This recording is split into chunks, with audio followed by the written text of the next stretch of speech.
Today, Kinefinity have announced the MAVO LF Mark II and the MAVO Super 35 Mark II. These serve as both replacements for their previous MAVO lineup, of course, but also in some ways an expansion for their Edge lineup as well, as these share a lot of the features that actually make those high-end cameras so great.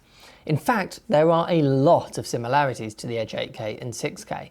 They're effectively the same camera system really, just with a few features missing in order to, of course, keep that price lower. There's no built-in END, one SSD media slot rather than two, and slightly less ports. There's no Ethernet and no power outputs on the body itself, when the Edge cameras have a DTAP and a 3-pin LEMO. So losing those features is of course sad, especially the END. That would probably be the one I'd miss the most. But what's left once you take those away?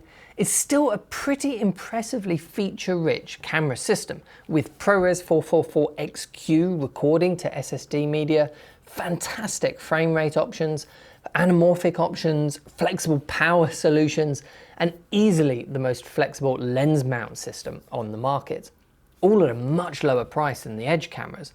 These are some pretty high-end cameras now for a very decent price. So let's look at what the two cameras can actually do. The MAVO LF Mark II has the same sensor as the Edge 6K, which is very similar to the original MAVO LF, just with some tweaking in order to improve the highlight performance.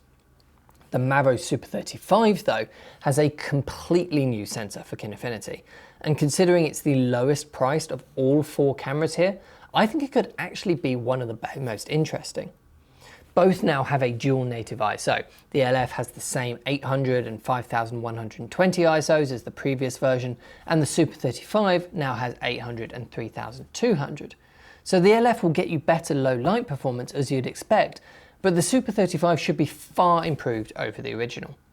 The LF also has the same frame rates as the original and the Edge 6K, so up to 75 frames a second in 6K wide and 140 frames a second in 4K wide if you crop in. But the Super 35 is also much improved here and can get up to 96 frames a second in 6K wide, which is pretty impressive stuff. Kinefinity is saying that both sensors have over 14 stops of dynamic range, and that both are improved over the previous generation, especially in terms of highlight performance.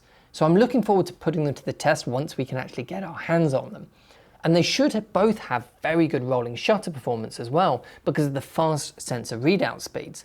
The Super 35mm version, for example, should, in theory, be able to achieve about 11 milliseconds in rolling shutter tests.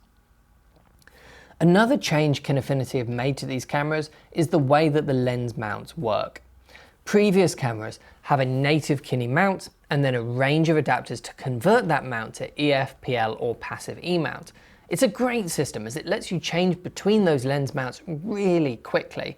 And it's still here. You can get these cameras with a Kine mount on and use those exact same adapters.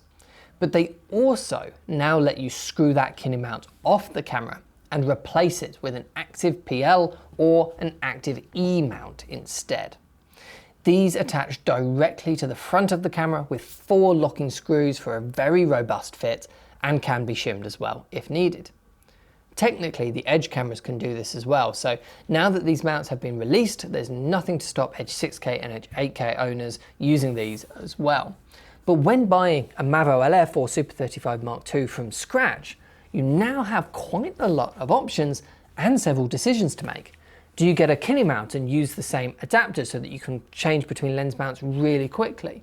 Or do you get an active E mount and just treat it as an E mount camera?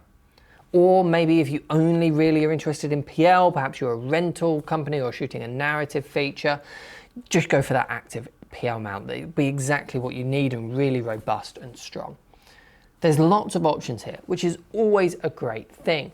I don't think there's a camera platform on the market which is quite as flexible as this one when it comes to lenses. There's a lot more to talk about with these cameras, of course.